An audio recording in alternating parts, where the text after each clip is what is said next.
Somebody comes along with a good piece of truth, and instead of the truth being looked at, the person that brought it. It's like that when the bad news comes, they shoot the messenger. Yeah. When the good news comes, they worship the messenger, and they don't listen to the message. Yeah. Whether it be Christianity, Mohammedanism, Buddhism, Confucianism, Marxism, Maoism, everything. It's always about the person and never about what they said. Of the Christians, I think that the Gnostics, meaning self-knowledge, were the true essence of Christianity, but they were stamped out, or chased to the hills. Yeah, and if you look at the Gnostic tradition, what little you can get of it is similar to the Zen Buddhist, which is not quite Buddhism, or any of the essences of each religion. I think there's a group, the Sufis in the Muslim. There's always one group that says self, self, self. Here's a set of rules in which to enlighten the self with, and just so happens to have come by this mailman, And so the thing is there. You read Christ's words, you read Buddha's words, you read any of the great words, Milarepa or some artist or poet, it's all there. But, we don't need the imagery and the thou must worship like me or die. Right. People always got the image I was anti-Christ or anti-religious. I'm not at all. I'm a most religious fellow. I think the idea of leadership is that old Judeo-Christian idea of the separateness of God, it, her, she, from us as being outside of us, the other. We are the other, there is only one. So therefore, people cannot expect more from us than they expect from themselves. And that message was pretty apparent in the Beatles' positive all you need is love period, through the give piece of chance, bed in, war is over if you want it, hard times are over for a while. It's the same thread is there, but it is not somebody standing up and say, follow me because this is how it is. Right. It ain't like that. We make your own dream. That's the Beatles story, isn't it? That's Yoko's story. That's what I'm saying now. Produce your own dream. If you want to say Peru, go and say Peru. It's quite possible to do anything, but not to put it on leaders and parking meters. Don't expect John Lennon or Yoko Ono or Bob Dylan or Jesus Christ to come and do it for you. You have to do it yourself. That's what the great masters and mistresses have been saying ever since time began. They can point the way, leave signposts and little instructions in various books that are now called holy, but the instructions are all there for all to see, have always been, always will be. There's nothing new under the sun. And people cannot provide it for you. I can't wake you up, you wake you up. I can't cure you, you cure you. Glass Onion. John Lennon.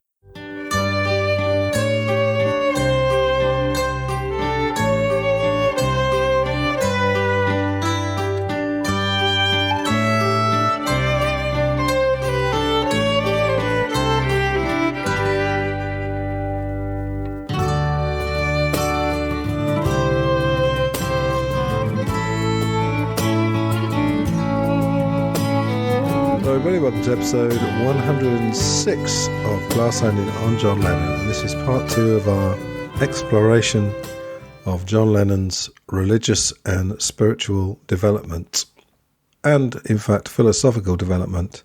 It's not just John Lennon, but if you haven't heard part 1, I'm basically taking the John Lennon parts primarily from a book called The Gospel According to the Beatles by Steve Turner. Very good book from 2006. Hence, you get the Gospel according to John Lennon. So I hope you all had a good Christmas and New Year. Now, I did say in part 1 that this book goes chronologically through the Beatles' career, and that's true up to about midway through chapter 3, which is the chapter we're going to look at now. So there's a little bit more about their general beliefs, still focusing a little bit on that mid-60s period. If you remember from part 1 of this series, we left it after the Bigger Than Jesus controversy, which was, of course, in 1966. The John Lennon quote at the beginning of chapter 3 is actually one that was clipped at the beginning of part 1, I don't profess to be a practicing Christian, although I think Christ was what he was, and anybody who says anything great about him, I believe. Now, there's reference here to John Lennon's fantastic books. There were 3, in fact, but one which we mentioned in part 1, Skywriting by Word of Mouth, came out posthumously. The other 2, which we have covered on this podcast, were In His Own Right and A Spaniard in the Works. And here, Steve Turner says, in his 1965 book, A Spaniard in the Works, John parodied Epilogue, a 5-minute late-night religious programme well known in Britain, which consisted of a well-meaning homily from a church leader. In John's sketch, a clergyman begins by saying that someone had recently asked him for a definition of sin. And, I couldn't answer him. This was John's dig at the church's reticence to say what it meant, either because it was no longer certain of what it believed, or because it was afraid of being seen as out of touch with modern thought. Something we talked about in part 1, towards the end, to do with staying in contact and being in touch with modern, which often means young, audiences. The clergyman then interviews an African who asks why there is so much poverty, disease and starvation in the world if God is a God of love. Unable or unwilling to give a direct answer, the vicar offers parables of men travelling on trains and an irrelevant metaphor of people being like bananas swaying in the wind, waiting, as it were, to be peeled by his great and understanding love. John was parodying the ovation that was so often passed off as theology. I was being heavy on the church, he later admitted. Now we go to George. George didn't attack the Catholic Church for being spineless, but for being manipulative. He believed people attended Mass because of fear of damnation, rather than out of love of God, and that this fear, once instilled in children, was hard to shake off.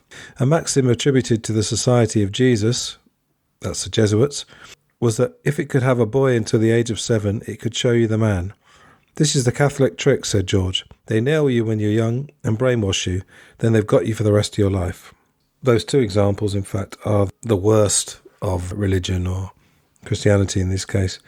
Number 1, just offering parables. I think there's another thing in one of John Lennon's books where the reply is just chapter 3, verse 9 or something like that. Just it's making reference to something instead of actually offering some kind of solution.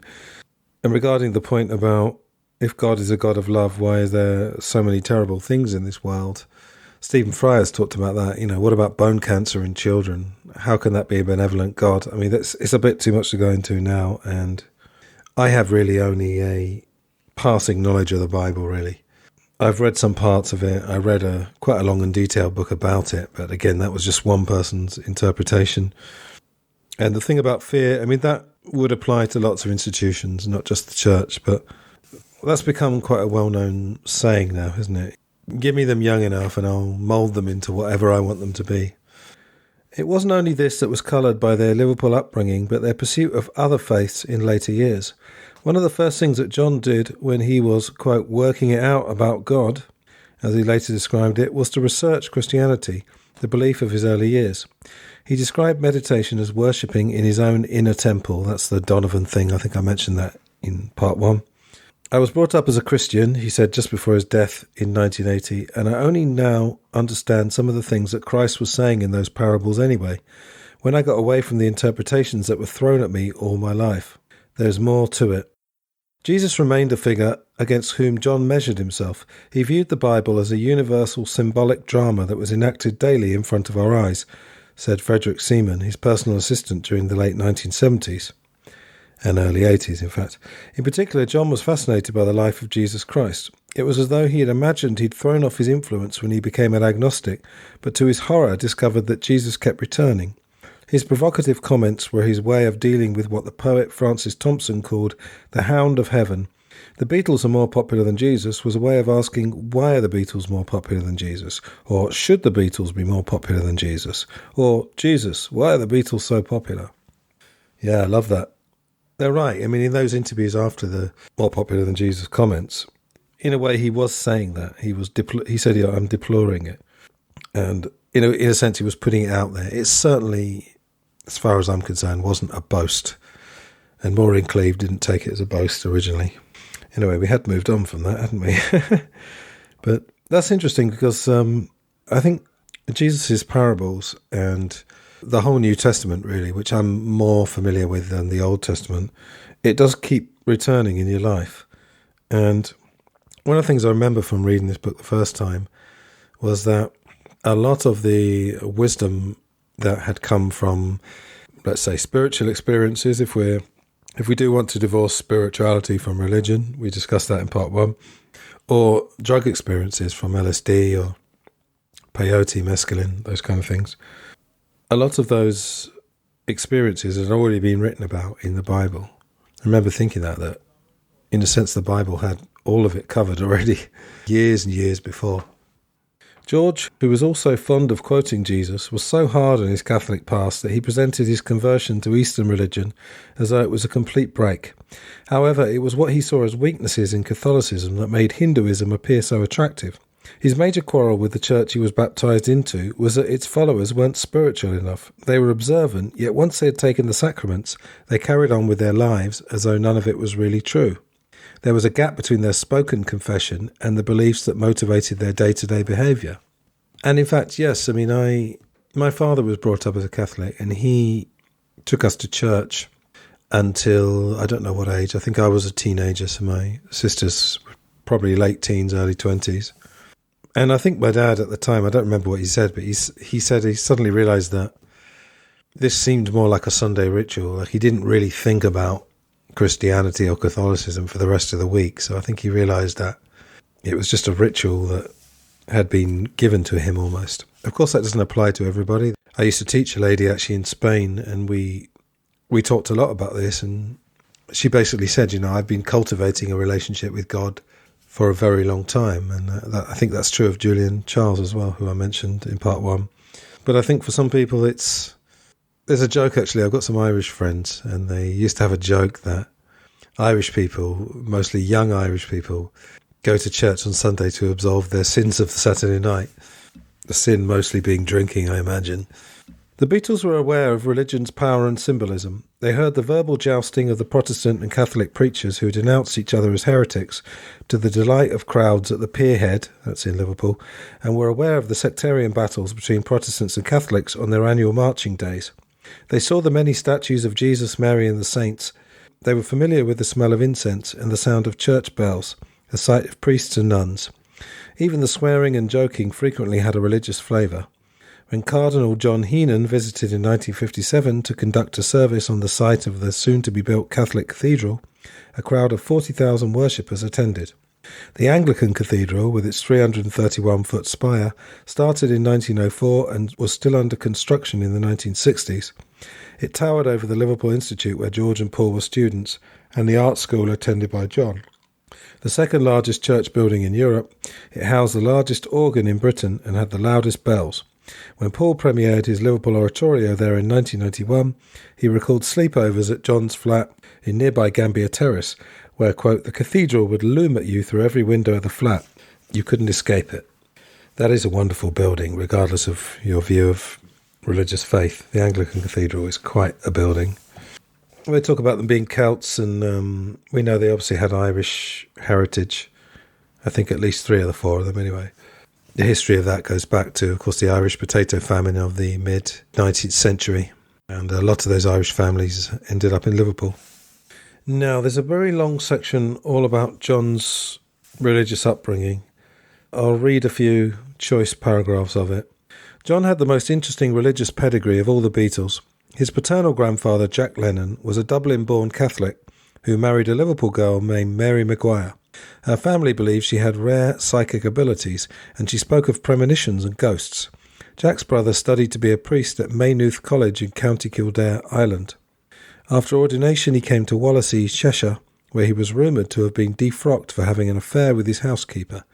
Jack and Mary's first 2 children were baptised Catholic, but as both of them died in infancy, Mary superstitiously had the rest of her children, including John's father Alfred, baptised as Anglicans.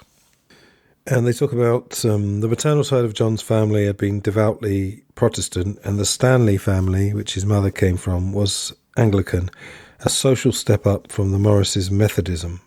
The Morrises, that's the great-grandmother, so on that side of his family. Now, this is a really interesting section. He talks about Aunt Mimi, It says, Mimi's religion could be summarised by a stanza she had framed on her wall.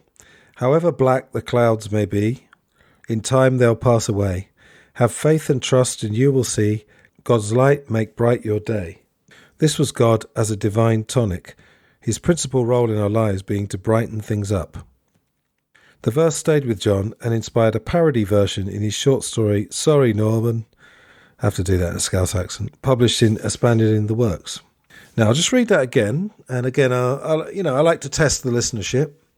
So wherever you are around the world, if you're on a train, if you're jogging on a treadmill in the gym, or if you're just sitting at home, whatever you're doing, I'll just give you that stanza again. So remember, Mimi had this framed on her wall, so that would be at Mendips, Menlove Avenue. However black the clouds may be, in time they'll pass away. Have faith and trust and you will see God's light make bright your day. So which Beatles lyric does that sound a little bit like? So again, I'll give you your customary 3 seconds to think about that. 3, 2, 1. Big and black the clouds may be, time will pass away. If you put your trust in me, I'll make bright your day. Look into these eyes now, tell me what you see. Don't you realize now, what you see is me. Tell me what you see.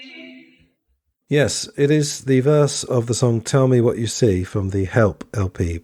Big and black the clouds may be, time will pass away. If you put your trust in me, I'll make bright your day.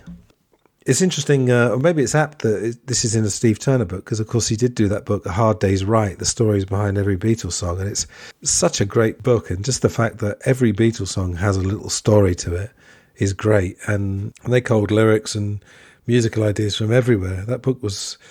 I knew a lot of the stories, but that was quite a revelation. You can see, revelation, no pun intended. I never knew that the lyric of that song came from something Mimi had framed on her wall. While Mimi remained at home on Sundays preparing the roast dinner, John went to St. Peter's Parish Church in Wilton, where he was in turn a student at the Sunday school, a chorister, and a member of the Bible class. For a period, he was attending events at the church on at least 4 days of the week, making it the hub of his early teenage social life.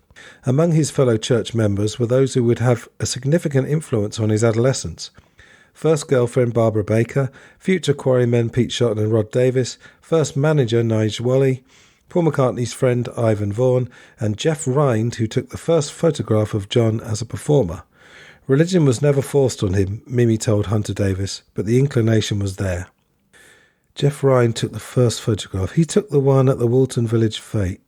The first one of John was at Rosebery Street. Did he take that one as well? Not sure. Anyway, St. Peter's Church, of course, was where John and Paul met at the Village Fete, July the 6th, 1957. Should mention as well Eleanor Rigby. They mention here a gravestone of an Eleanor Rigby that may have been the subliminal inspiration for the song. She died on October the 10th, 1939. Now, I only mention that. I'm sure a lot of Beatles fans will know that that grave was discovered, I think, in the 90s. And suddenly the question came, did Paul McCartney ever see that? Did it stay in his mind? Now, Eleanor, we were always told, came from Eleanor Bron, and Rigby's came from a shop in Bristol, I want to say, where he was visiting Jane Asher when she was doing a play there. Rod Davis, who was the first person I interviewed for this podcast, episodes 3 and 4, he said he knew Eleanor Rigby and that she wasn't a lonely old spinster at all. She was a very lively woman and almost a complete opposite of the woman in the song. Of course, I haven't mentioned, yes, Eleanor Rigby, of course, is Paul writing a song about a church. And he would, of course, write Let It Be 3 years later, Mother Mary, which he said was his mother, but of course could be Virgin Mary.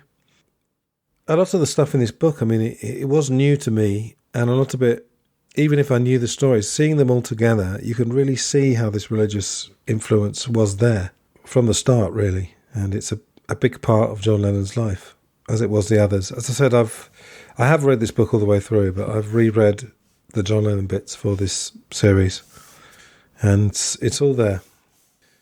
Carrying on, John's point of entry into the church was the popular Sunday school that met in various rooms in the church hall. We had the Scripture Union notes and we'd sit and discuss the Bible portion for that week, says David Ashton, who always sat next to John in the choir. We would talk about what it meant. Sometimes we would make things. I've got my membership card for 1956 and it lists all the scriptures for that year. For example, on January 1st we were studying the book of Peter. Most of the boys attended because their parents wanted them to. Christian doctrines seemed abstract to them, but they enjoyed being with friends. I went along not because my family were desperate believers, but because it was a normal thing to do, says Rod Davis. Ah, there you go. It would probably have been seriously abnormal if I hadn't gone. None of us was deeply religious. There's no question about that. We were shallowly religious. So yes, I mean, that's in the 50s. When I was growing up in the 80s, although the religious influence had been declining, it was pretty much a done thing to get baptised. I don't think I was confirmed. No, I wasn't confirmed. My sisters were. We'll find out later if John Lennon went through confirmation as well. And my own upbringing, as I said in part one, I went to a Catholic primary school.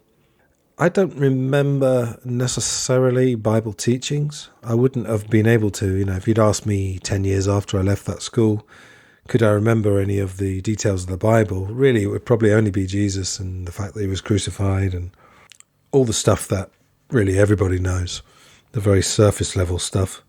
But it seems like, in common with myself, John Lennon 30 years earlier, 40 years earlier, had been through a similar experience. So they were doing Bible study, so he was quite well acquainted with the Bible.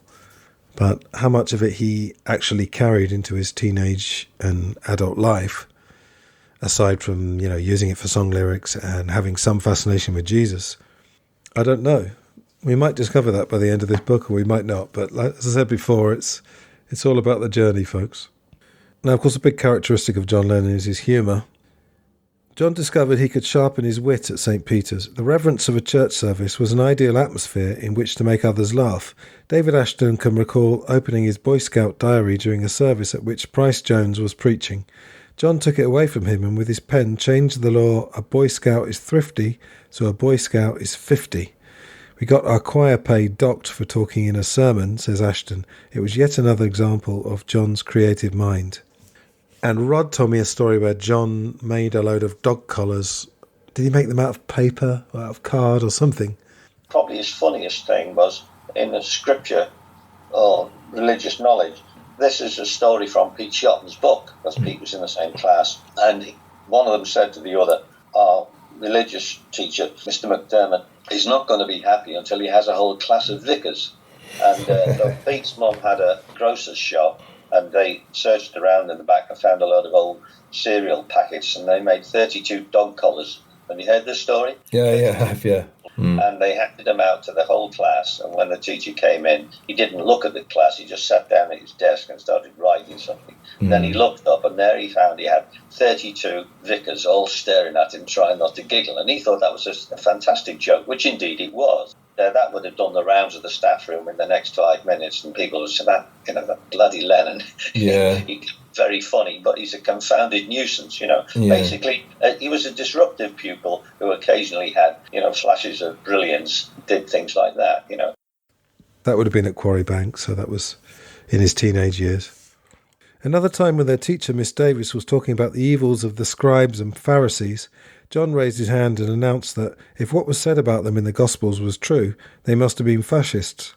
Miss Davis got angry with John, telling him that fascists were far worse than scribes and Pharisees, and sent him and David Ashton to Price Jones, that's the vicar, I think, for a caning that was administered on their upturned hands with a parishioner's umbrella that happened to be laying nearby.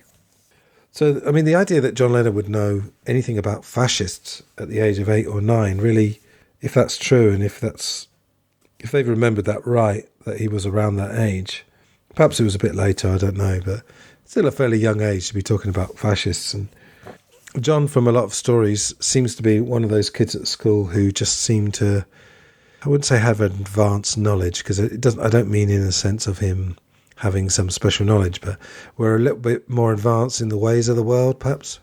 Because I remember there was a kid at our primary school who used to call one of the teachers a commie, which is obviously to do with communism. And I'm not saying that he would have known actually what communism was, but there's always kids at school who just seem to be a little bit more advanced in the ways of the world than most of the others. And I think John Lennon was probably one of those.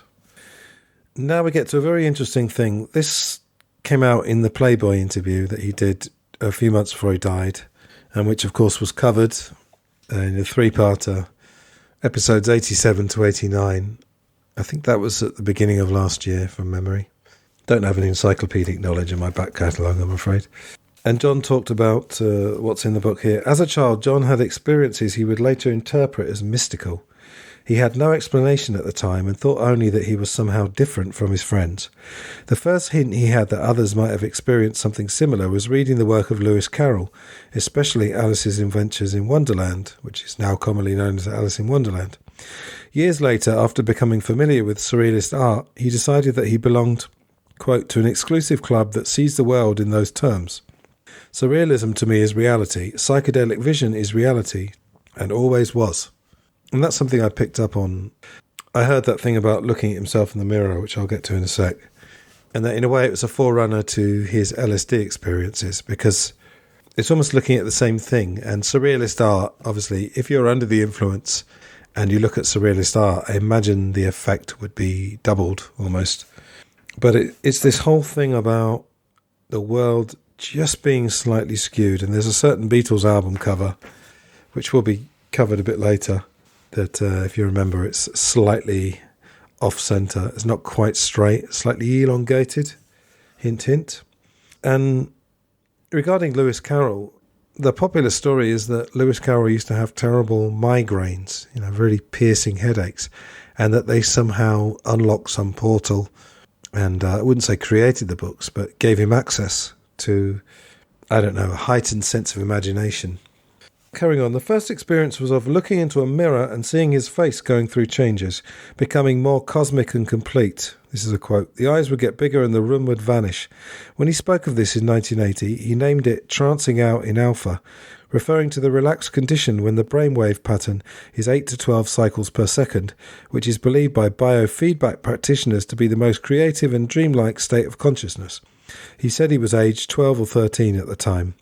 Now, biofeedback, of course, was featured in that wonderfully surreal week when John and Yoko hosted the Mike Douglas Show in 1972. And there's been another documentary called Daytime Revolution that I haven't seen yet, but I think I will get to. The second experience was nature mysticism. His mother's sister Elizabeth lived in Edinburgh, and when John was between the ages of 9 and 15, he would spend part of his summer holiday with her and her husband Bert. They had inherited a Highland croft, a house with a small enclosed plot of land attached, in the rural community of Durness, on the remote northern tip of Scotland, and John would go there for a few days to walk and fish. In an interview, his cousin Stanley Parks recalled it was completely wild countryside with moorland hills, peat bogs and no commercial buildings. It's the last natural, wild, rugged section of Scotland left. On one of his mountain walks with Aunt Elizabeth, he was overwhelmed by a feeling of completeness that was beyond description. I thought, this is what they call poetic. When I look back, I realised I was kind of hallucinating. When you're walking along and the ground starts going beneath you and the heather, and I could see this mountain in the distance, and this kind of feeling came over me. I thought, this is something. What is this? This is the one they're always talking about, the one that makes you paint or write. So yes, many a creative person has been inspired by that kind of thing, including nature. And in John Stewart's book, Dylan, Lennon, Marx and God, there's a chapter, I think, John Lennon and nature and Bob Dylan and nature. Don't know if they're called that, but there's definitely about that. Bob Dylan was similarly inspired, I think, by the natural world. They then say that George claimed to have had similar feelings. His experience was of feeling simultaneously small and insignificant, yet huge enough to embrace everything that exists. It was like being two completely different things at the same time, he said. George ignored his experiences at the time, but John took his to mean that he was gifted in a special way. This was the backstory to Strawberry Fields Forever, where he chose a Salvation Army children's home in Woolton as the locus of his experience, just as the poet William Wordsworth had chosen Tintern Abbey for his poem about, quote, the joy of elevated thoughts, a sense sublime, of something far more deeply interfused.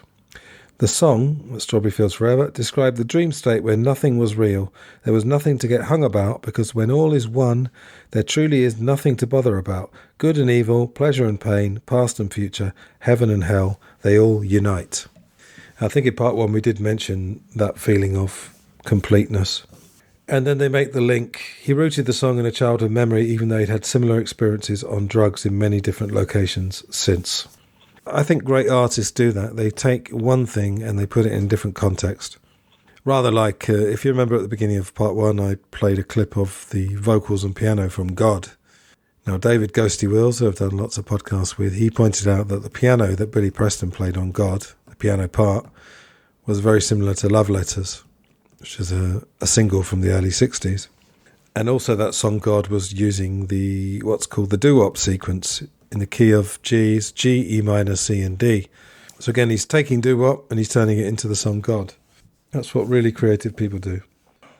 Carrying on, John made no connection between his experiences and religion and never discussed them with friends at the time, although at the age of 8 or 9 he did tell Mimi that he'd just seen God. When she asked him what God was doing, he had answered, just sitting by the fire. Mimi humoured him, telling him that maybe God was feeling a little cold. David Ashton can remember a period during which he, John, and their friends thought they heard voices in their heads. I told them to go away, and they did, he says. I don't know whether we dreamed that up or whether it really happened. If Ashton's memory is reliable, John's ideas about religion were idiosyncratic even when he was a child. Once the gang of friends was playing in a den they'd built in Woolton Quarry, and one of them claimed that the beauty of the butterwort, which had just begun to flower, was an expression of God. John cut in to say that it was to do with spirituality, not God. Ashton had never heard the word before. Yeah, not sure if I buy that. I'm not saying Ashton's lying. I'm just saying he may have remembered that wrong. I don't know. I mean, what age is John supposed to be there? I can't imagine if he's 11 or 12 he's saying that's not God, it's spirituality. I don't know. Maybe, but I find that a little bit hard to believe. John's doubts about Orthodox religion, coupled with his mystical bent, would provide the foundation for his subsequent ideas. His quest was to find a framework that could contain both his skepticism and his spiritual awareness. As he said in 1980, people got the image that I was anti-Christ or anti-religion. I'm not at all. I'm a most religious fellow. I'm religious in the sense of admitting there is more to it than meets the eye. I'm certainly not an atheist. There's more that we still could know. I think this magic, quote-unquote, is just a way of saying science that we don't know yet or that we haven't explored yet. That's not anti-religious at all. In common with many of their generation, John and his friends didn't suffer crises of faith and then sever their ties with church. They just drifted away as other activities crowded into their lives. And one of those activities was, of course, rock and roll, or one of those influences. Well, the activity was listening to rock and roll and forming a group, in John's case. Right, next chapter, the John quote at the beginning, "Once I heard rock and roll and got into it, that was life. There was no other thing." That probably just suggests a bit of a clean break. I mean, John Lennon was one of those all-or-nothing guys. I think we all know that by now. It's been nearly 6 years of this podcast. But having said that, of course, you can't talk about 50s rock and roll without talking about religion, if you think of Jerry Lee Lewis, Little Richard, and others. So this next chapter, I'm probably going to read a bit less from this. The chapter is basically covering rock and roll as a religious experience, and Elvis was a god of some sort. The image I always remember from reading one of the John Lennon books when I was a teenager was that fantastic image of a young boy, such as Lennon, but obviously there are others, lying in bed listening to a flickering signal of Radio Luxembourg and hearing this music that seemed to be coming from another planet, partly because of the bad signal and partly because it sounded so new, Heartbreak Hotel and so forth. And I think Heartbreak Hotel, if you take two of Elvis's songs, that and, let's say, either Blue Suede Shoes or Hound Dog, they both had a real effect on John Lennon, but the Heartbreak Hotel bit tapped into that loneliness that was at the heart of John almost from the beginning. Just as a little tangent, talking about the effect of bad audio signals. I used to be a football fan when I was a kid. I'm not really so much anymore, but my first World Cup was 1982 in Spain, and you never forget your first World Cup. And the Brazil team of 1982, they didn't win the tournament. My father loves reminding everyone that Italy won the 82 World Cup, but Brazil were showing skills that you never saw, for example, in the English First Division. The First Division used to be the top tier before the Premier League. And seeing this amazing football and also hearing these commentaries, I mean, they were English commentators, out in Spain, but the signal wasn't that clear. So they were a little bit, not distorted, but I don't know, they sounded like something that might have come from Radio Luxembourg in the 50s. And it just added to the mystique that this football came from another planet. So I can see, I've got my own memory that kind of fits with this idea of Elvis and Little Richard and these incredible sounds just coming from another place, because they wouldn't have known what Elvis looked like, I'm sure, for a long time. I think Paul in the anthology talked about seeing a magazine photo of him. John said of his church, there was actually nothing going on, but Elvis, he explained on another occasion, was what was happening. At church, nothing really touched us, but rock and roll, when it hit, made him sit bolt upright. It was, quote, the only thing to get through to me. I think he said when he was 15, that was a quote. The church spoke in obscurities, whereas rock and roll was honest and direct. Rock and roll was real.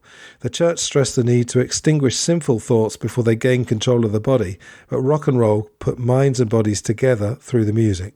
Elvis transformed John's life in a way that Jesus never had. So you've got, obviously, the appeal of the music, the vocals and the instrumental of rock and roll, which is obviously more exciting than church hymns played on an organ on a Sunday morning. But yeah, you've got that directness. So again, he's having a little dig, rather similar to the last chapter, this idea of just speaking in obscurities or generalities, you might say. Rock and roll just cut straight to the chase, just cut through all the bullshit.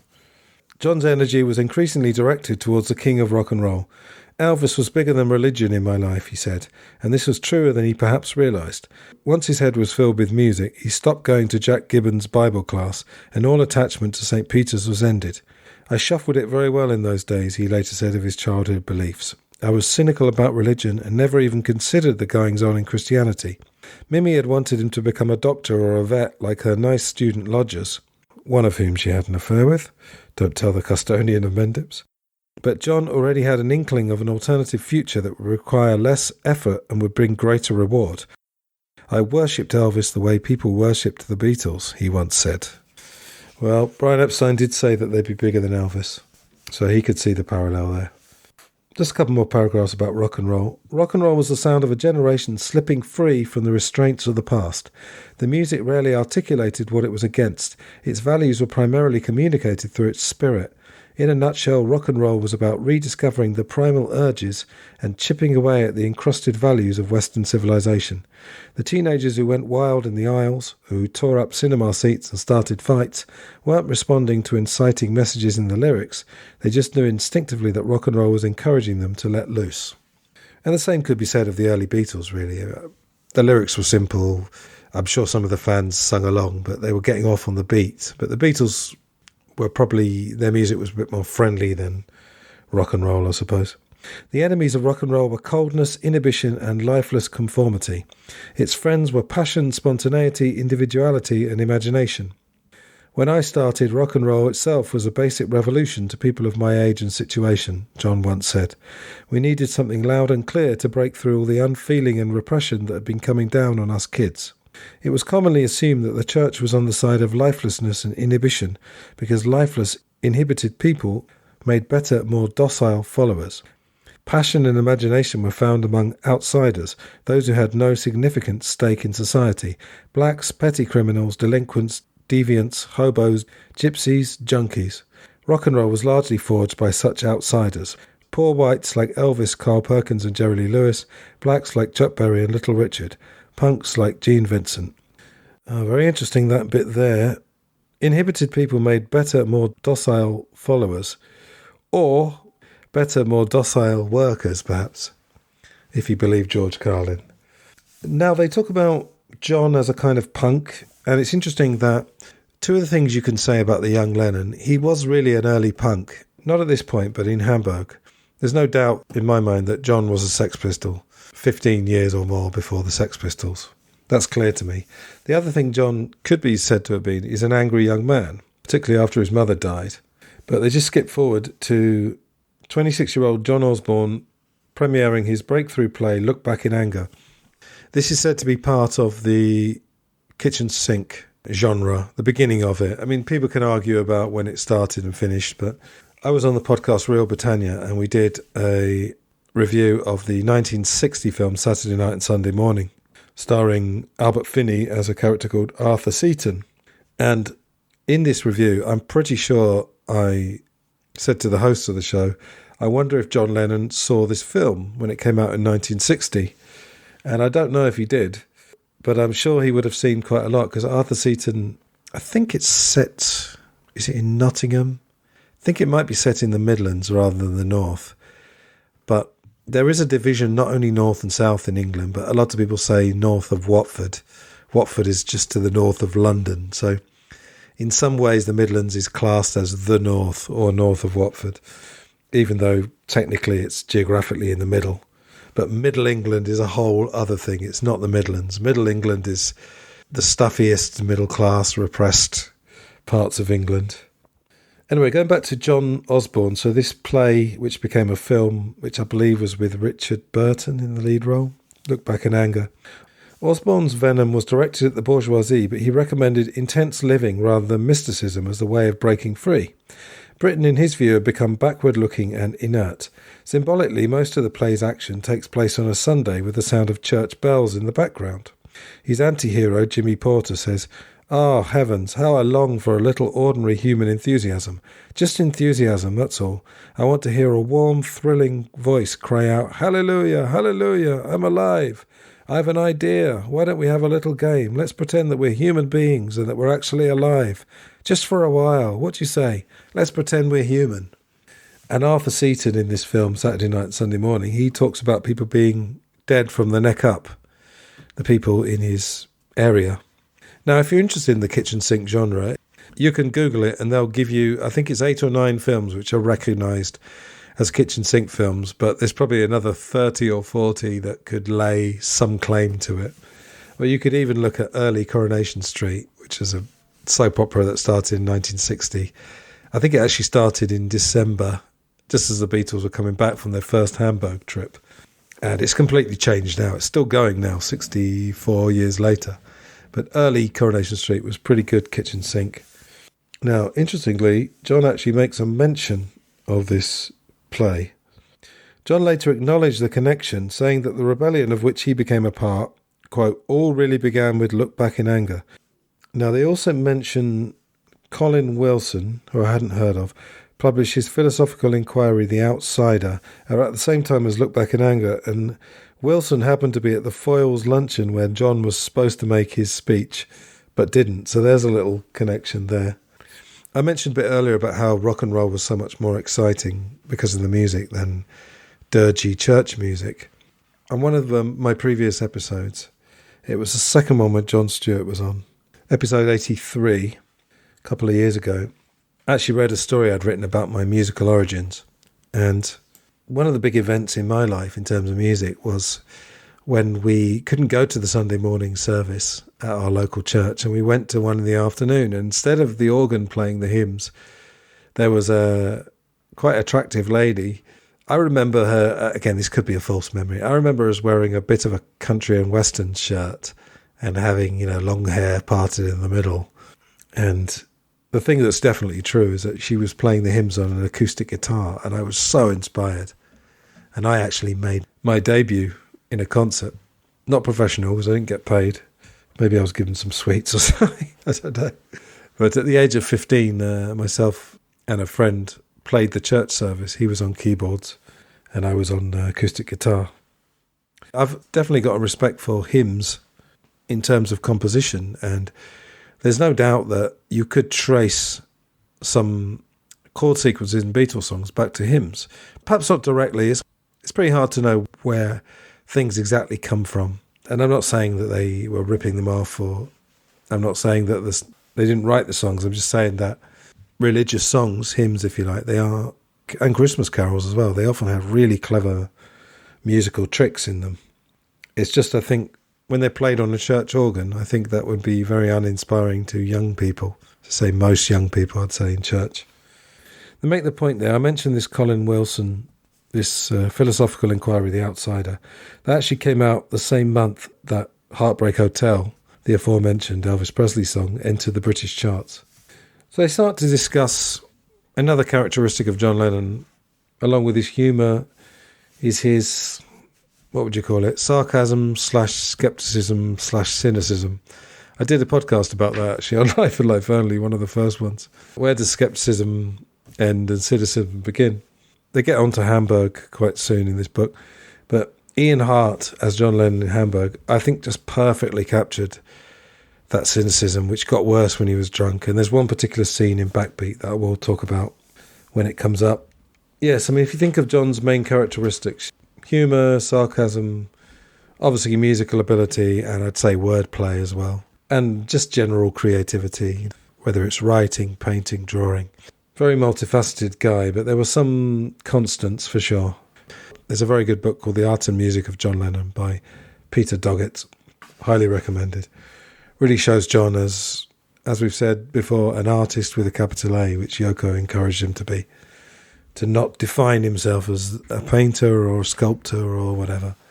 John's reputation for cynicism started with the death of his mother in July 1958, just as he was ending his first year at art school.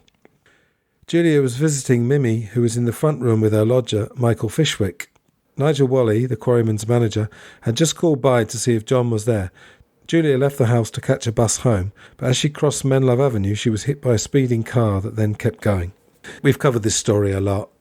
It wasn't a drunk driver, it was an off-duty policeman who was a learner driver, who ended up becoming a postman and delivered Beatles fan mail to Fourth Lynn Road, Paul's house. And we know this story as well. Nigel Wally witnessed the aftermath of the collision. He had accompanied Julia out of Mimi's house and waved to her as she crossed the road, while he continued to his home on Vale Road. Now, in the film Nowhere Boy, they do something that I really like in biopics, where they come up with a line that the person didn't say in reality, but which would fit them. And in this short walk that Nigel Wally takes with Julia before she goes to get the bus, and of course she never makes the bus, in the film, Nigel Wally says to her, "Oh, can you tell John I've got a booking at the Abattoir Club?" Julia says, "Oh, don't go there." And he's like, "Why not? You'll get slaughtered." Which is a good joke. It's a very Lennon joke, whether it's John Lennon or Julia Lennon. In reality, I think it was Nigel Wally said something like, she said, "Would you like the pleasure of accompanying me to the bus stop?" You know, something nicely, slightly flirtatious, but good-natured. Julia's death made John tough and callous, Wally believes. It was only after this that he became known for his brutal comments and his aversion to sickness and deformity. Say aversion, there's also fascination as well. The world had shown itself to be a cruel place, and his way of immunising himself against further pain was to be cruel in return. John took it very badly. He was always brash on the outside, but he had a lot of time and love for his mother. You had to look hard because he never would want to show you that. But the death really hit him, and he dressed in black for quite a while after. He had lost his father, his Uncle George, and now his mother. He didn't seem to be having much luck. All his friends, like myself and Ivan Vaughan, had steady home lives with mothers and fathers, and I think it had always affected him to some degree that he didn't have that upbringing. So this is pretty well-known stuff, really, and Nigel Wally was in a fairly recent documentary, I think it's 2018, called Looking for Lennon. I'll put a link to that. This whole thing about John having a hard edge, and you had to penetrate it, you had to go quite deep, and then he would reveal himself to have a soft centre. I think that's been established for decades, really. Then Stu Sutcliffe enters the picture, and Stu seems, I wouldn't say as cynical as John, but he seemed to understand it fairly well from what we know. And then we get into the world of existentialism, and we're in Hamburg now. Existentialism posited that with God out of the picture, our individual existence was the only true absolute. There had never been any tablets of stone containing unchanging laws, nor was there any book recording our every thought and action to be opened on a judgment day. Our behaviour and the value we put on life were entirely a matter of choice. And they're talking about Jean-Paul Sartre here. Sartre argued we were free to act in any way we choose. It is nowhere written that the good exists, that one must be honest or must not lie, since we are now upon the plane where there are only men, he wrote in Existentialism and Humanism. Dostoevsky once wrote, if God did not exist, everything would be permitted, and that for existentialism is the starting point. This conclusion didn't necessarily make Sartre happy. The relief of being free from judgment was diminished by the prospect of being alone in the universe. There was no divine anger, but neither was there divine love. There was no justice, and neither was there mercy. After quoting Dostoevsky, Sartre added, "Everything is indeed permitted if God does not exist, and man is in consequence forlorn, for he cannot find anything to depend upon, either within or outside himself. He discovers forthwith that he is without excuse."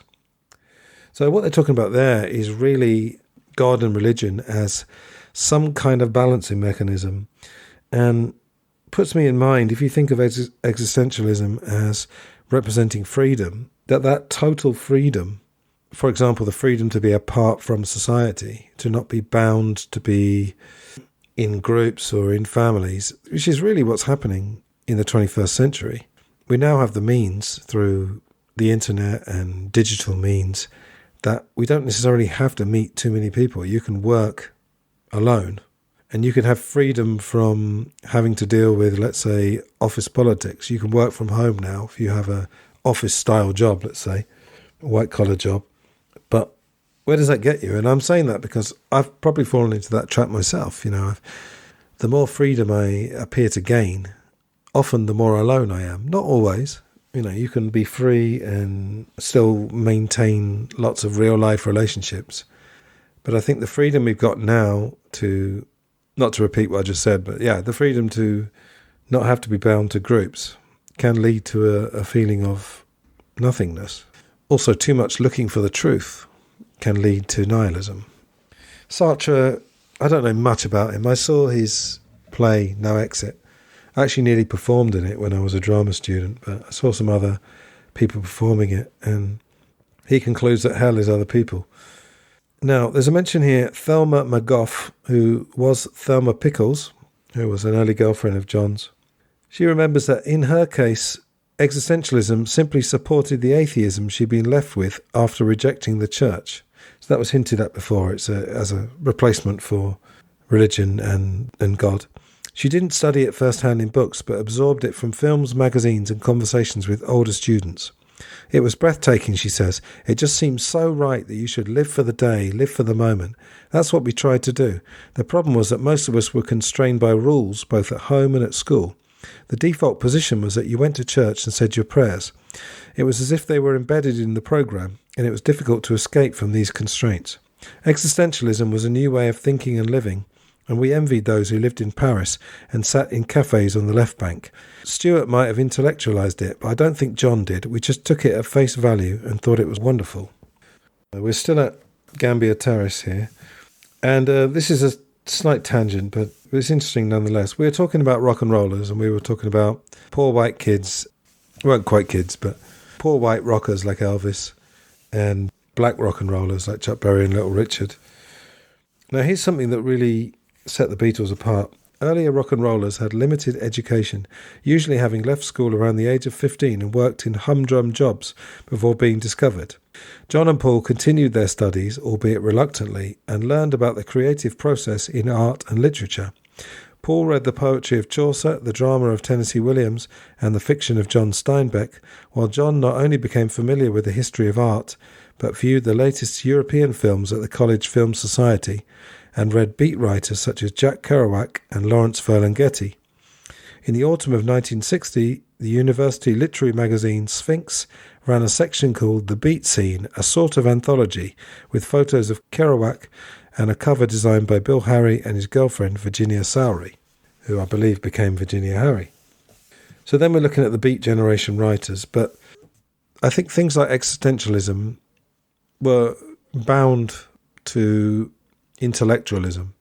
And intellectualism doesn't just mean being clever. It means looking deeply at things.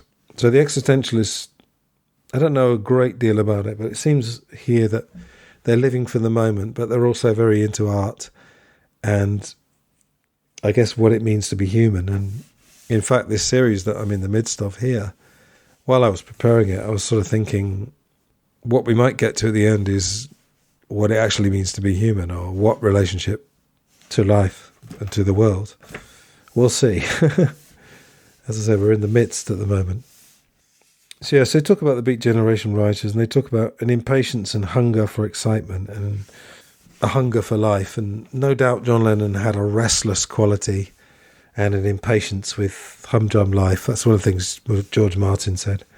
John couldn't quite handle normal life. It was too boring for him. Then we get on to Royston Ellis, and again, a lot of you know the story. He met the Beatles at the Jacaranda coffee bar, met Stuart Sutcliffe first, and he stayed at Gambier Terrace. And there's the legend of him giving the Beatles their first taste of drugs. Was it a Vic inhaler, and you took off the strip and it had Benzedrine on it, something like that? Yeah, Vic's inhaler, remove the Benzedrine-soaked strips, chew them to get a mild high. That was it. It was a trick that Jack Kerouac, who wrote On the Road, had learned in 1940s New York. This Gambier Terrace flat has become quite legendary for its squalor. There's some interesting stuff about John here. Ellis stayed at Gambier Terrace for a week and can remember John pumping him for information on drugs and queers and the Bohemian beat lifestyle. So Royston Ellis was gay. And it's interesting that John pumping him for information seems to be what was happening in the famous Spanish holiday in 1963. Ellis also claims that he had something to do with the Beatles name. I think it was changing the BWE to BEA. Anyway, 4 years later, Ellis fictionalised his visit to Gambier Terrace in his Beat Group novel, Myself for Fame. The hallway was stacked on both sides with canvases, easels, lumps of rock and clay chipped into weird shapes. The wallpaper was splattered with splodges of oil paint. Thanks to the destructive enthusiasm of a wild group of beatniks who evidently lived here, the luxury of this particular flat was a myth. There were 3 mattresses strewn about the bare boards of the floor. The only light came from a red bulb stuck high up the ceiling. As though to make the ceiling lower, someone had draped gauze from wall to wall, and this filtered the light to almost total darkness. Piles of books and paintings were everywhere. In the far corner, running alongside one wall, was a cupboard-like piece of furniture which turned out to be 2 homemade bunks. A clothesline tacked along the other wall supported various hangers, with a limited but entire wardrobe of the 4 inhabitants of this room. So that's fictionalised, but it seems to fit more or less with what we know about that.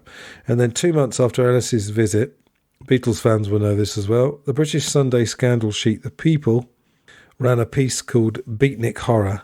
And what I've always found amazing about this is that this is right at the beginning of the 60s. I don't think John Lennon was in the flat, actually. I don't think he's in the photos. I think one of the books says that you can see he's got his back to the camera. I'm not sure. But it's amazing to think that by the end of the decade, John Lennon would be man of the decade alongside John F. Kennedy, who at this time in 1960 was just about to become president, or was running to become president, and Chairman Mao. And if you think where the 60s began for John Lennon and ended, it's quite amazing. The article in The People, I'll just read a little extract. Beatniks, so that again they're associating the Beatles as beatniks, or the John, Stu, Rod Murray and the rest. Beatniks, according to the American teachers, are rebels against conventional society. They do not give a damn for anyone or anything except themselves. How that works out in practice can be seen from the group that inhabits a 3-roomed flat in decaying Gambier Terrace in the heart of Liverpool.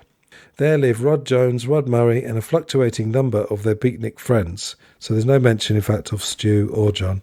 Jones, 22, is at the local art college. Murray, who is a year older, has just left. The squalor that surrounds these well-educated youngsters is unbelievable. When I visited their home, in inverted commas, the only furniture I saw in their living room was a decaying armchair and a table which could not have been seen for debris.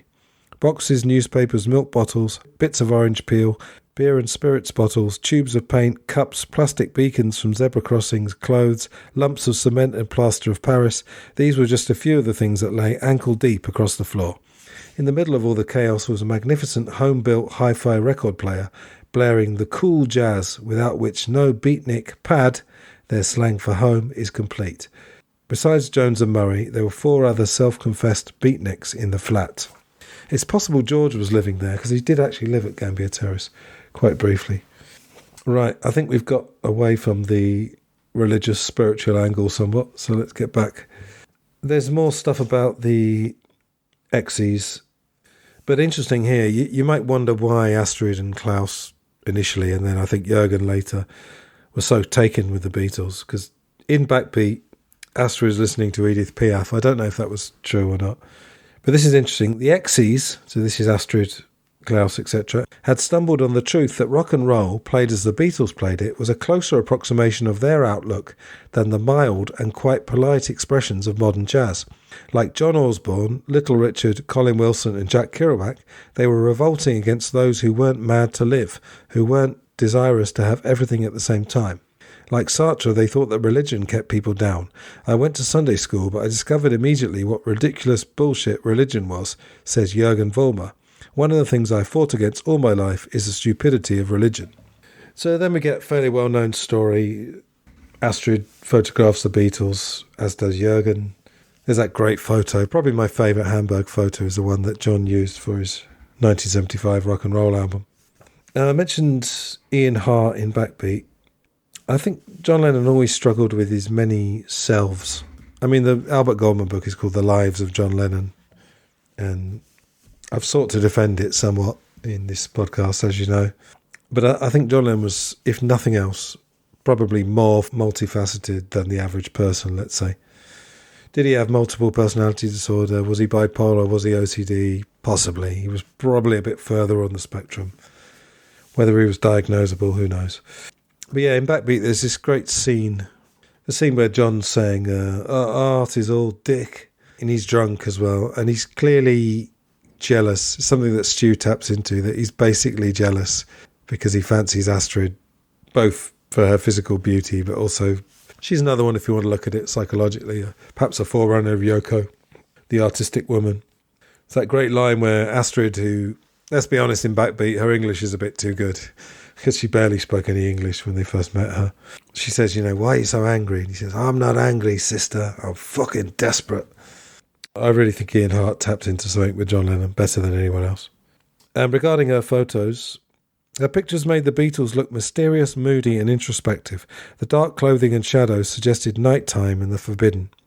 They were never shown leaping or laughing as the London show business photographers would do later on. She made them look like dignified artists rather than eager to please entertainers. Nicely summarised there. So Stuart obviously stays in Germany and of course dies in 1962 in April. Stuart would live on through the Beatles, for it was his moody, dark-shirted, long-haired look that would soon become the instantly recognisable Beatle image of 1963, and it was Astrid's shadowy, Parisian-style photos that would appear on the cover of With the Beatles. The spirit of existentialist period Hamburg would be translated into the live-for-the-moment attitude that characterised the group during the rise of Beatlemania. So yes, of course, they did change a lot from Hamburg to the Beatlemania days, but I'd agree with Steve Turner there that it's more that they're tweaking what was already there and they turned it into a cheekier version.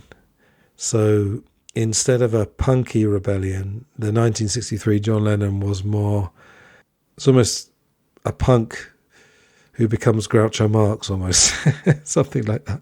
As if there was a punk inside Groucho Marx. That's how I would characterise it. I just improvised that. I hadn't thought about that before, so don't know if that worked. Just a couple of other things before I get to the end of this chapter.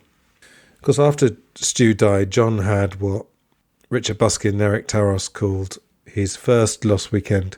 His reaction to Stu's death was to go seriously wild for a few months. And there's all these crazy stories of him cutting up people's clothes, and the pissing on nuns story, I think, now seems to be a mixture of a few things. He did urinate off a balcony, and it's possible some nuns were going by. That the idea that John saw the nuns and decided to piss on them, I think, has been debunked. But he was certainly doing some wild stuff. Of course, he bottled someone from another group. They were playing cards early in the morning. And he did that to Jessie Ed Davis in 1973 or 4. Just smashed a bottle over somebody's head, which is pretty serious stuff, really. But yeah, the other thing about it is that some of his wild behaviour went into very wild and manic drawings, and one of them, I believe, was of Jesus on the cross. And I don't know exactly which version, because there are a few versions of him drawing Jesus on the cross. Just going back to the life of Brian, I think it was in part 1 I was talking about that, the Monty Python film, in a documentary called The Secret Life of Brian, which is all about the making of it, and actually traces the Pythons' religious development in a similar way to I'm doing with John Lennon.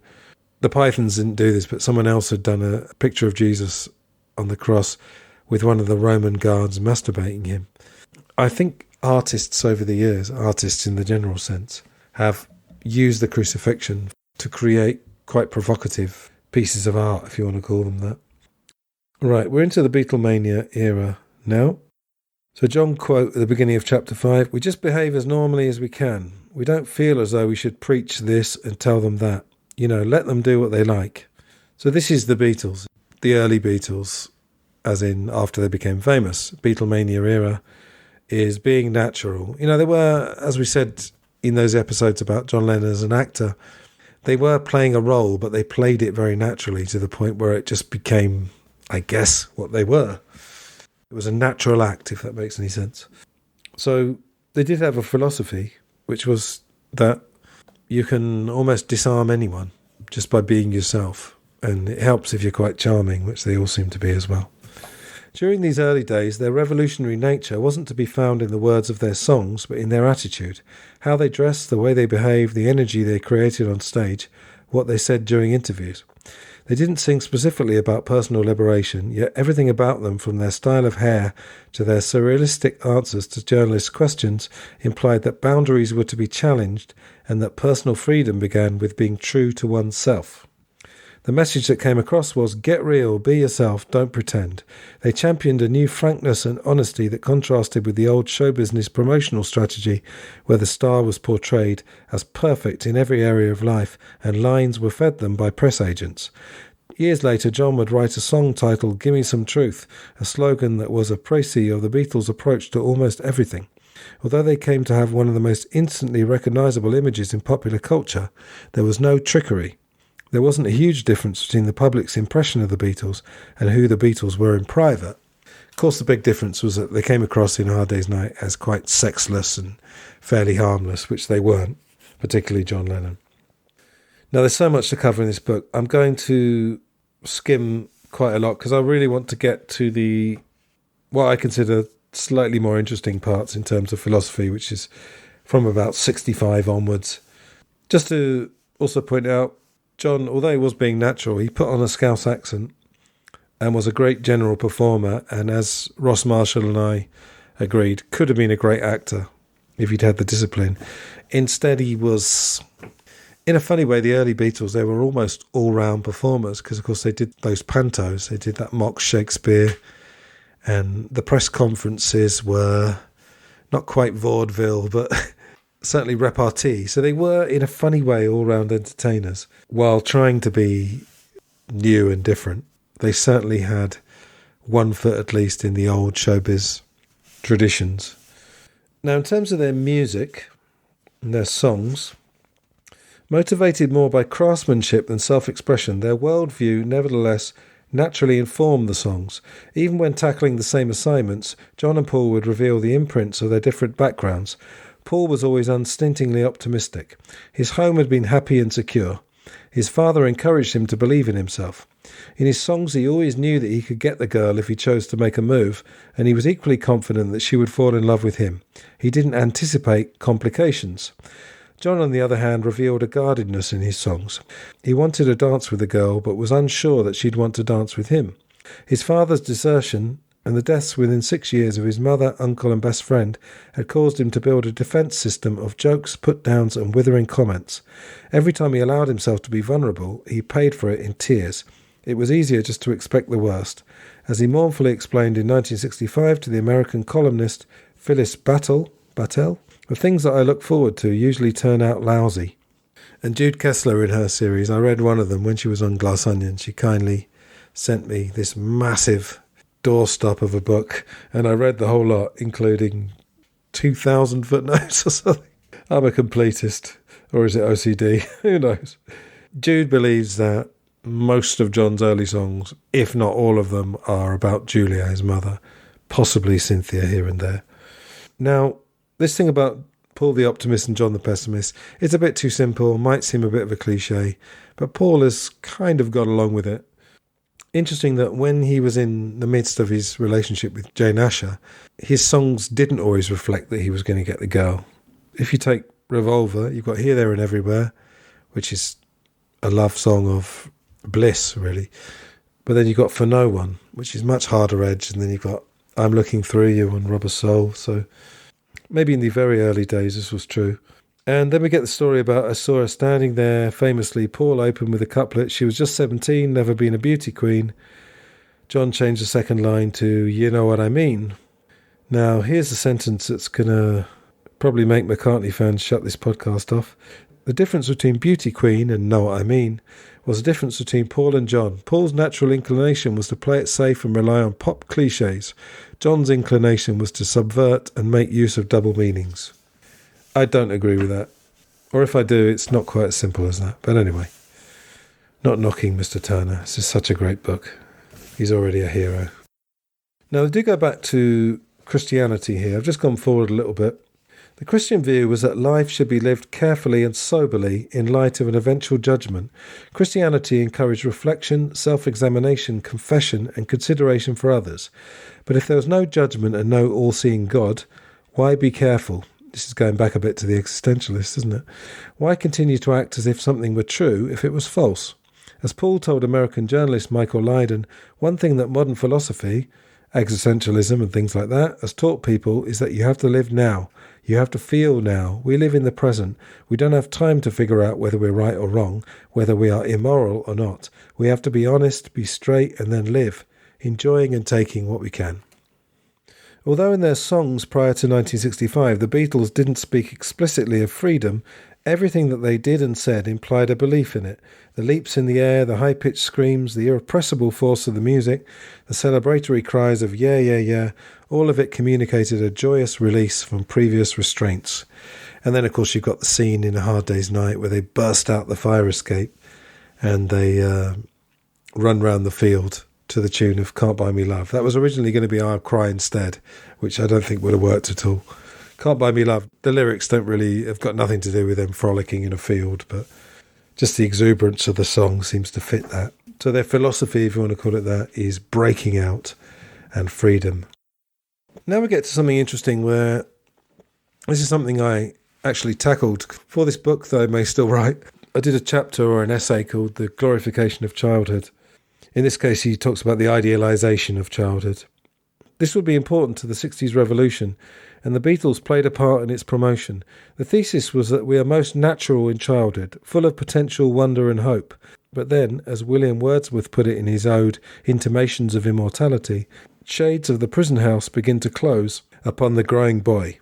As parents, teachers and priests begin the job of civilising us, so the thinking went, we develop inhibitions and fears that prevent our natural growth. John's songs Strawberry Fields Forever and In My Life didn't express a yearning to be back living with Mimi and attending Quarrybank School, but a belief that he was most liberated when he was a boy. In a letter to Stuart, probably from 1962, he wrote in the form of a poem, I remember a time when belly buttons were knee-high, when only shitting was dirty and everything else clean and beautiful. Several years later in She Said, he would write in a similar spirit that when he was a boy, everything was right. And that lyric, yeah, it might sound contradictory because everything wasn't right, but he's just tapping into one bit of childhood where everything is right. Probably thinking of his holidays in Scotland because that was a magic place, wasn't it, for him? John believed that creative ability was generally stifled in the same way. All kids draw and write poetry, he told International Times. That's a famous underground newspaper from the late 60s. Some of us last until we're about 18, but most of us drop out at 12. That's when some guy comes up and says, you're no good. That's what we're told all our lives, what our limitations are. People are limited into thinking that they can't run their own affairs. What we're trying to say is that you're unlimited. You're all geniuses. So that's another Beatles philosophy. Believe in yourself. As we said earlier, learn to swim. And when you've learned to swim, swim.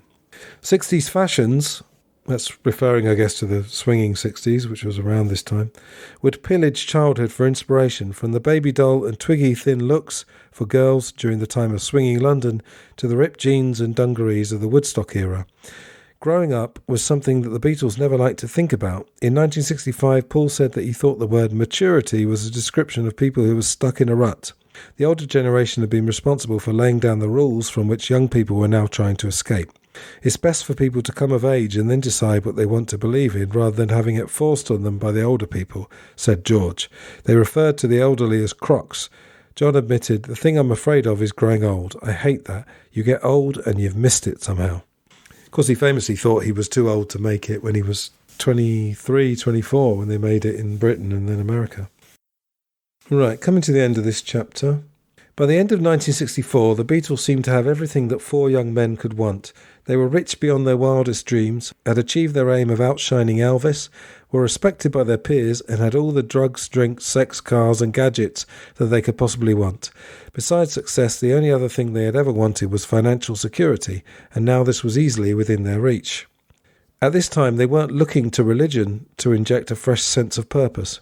In October 1964, while touring Britain, they told an interviewer from Playboy that they were, quote, more agnostic than atheistic. John said, "If you say you don't believe in God, everybody assumes that you're anti-religious, and you probably think that's what we mean by that. We're not quite sure what we are."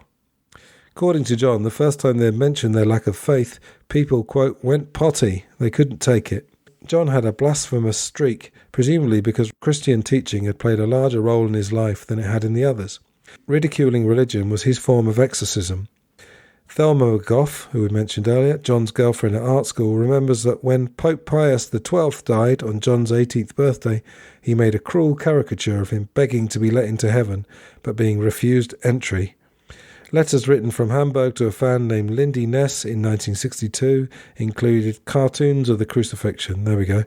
I remembered it now. One showed an electric guitar nailed to a cross. Another showed Jesus with God looking down on him with the caption, "God laughing," spelled Larfing, thinking, "Oh Christ." One final paragraph. They knew very little about world religions, but felt that their instincts were inimical to Christianity, at least to what they knew of Christianity from rudimentary lessons at school and differing degrees of church attendance. They didn't express hostility to the church. When clergymen came backstage to speak to them on British tours, perhaps in their capacity as theatre chaplains, the Beatles would encourage them to update their music and recommend listening to American gospel. Now there's a music that originated in the church and was definitely cool, American gospel. That's something the Beatles would have loved from the early days. One vicar, Reverend Roland Gibbons, even made national headlines by inviting the Beatles to record "Oh Come All Ye Faithful, Yeah, Yeah, Yeah," because he reasoned the Beatles cult can be the very shot in the arm that the church needs today. Now, I'd completely forgotten that. The idea of the Beatles recording a Christmas carol and the Beatles cult. Yeah, I'm not sure about that. I suppose the Beatles were almost like cult leaders without wanting to be, just because of the devotion of the fans and the response of the fans to what they said. Right, that's the end of chapter 5 of this book. There's 11 chapters in all, so we're not quite halfway, but we'll see how we get on. So that's the end of part 2. I hope you have enjoyed this episode and the one before it. If you would like to help out the show, there are links in the show notes to PayPal and Buy Me a Coffee. Otherwise, if you could share links and tell people about the show. And that's it. I'll be back next month, I think, with part 3, possibly sooner, who knows. See how inspired I feel. So I'll see you soon for that. And for now, take care and goodbye.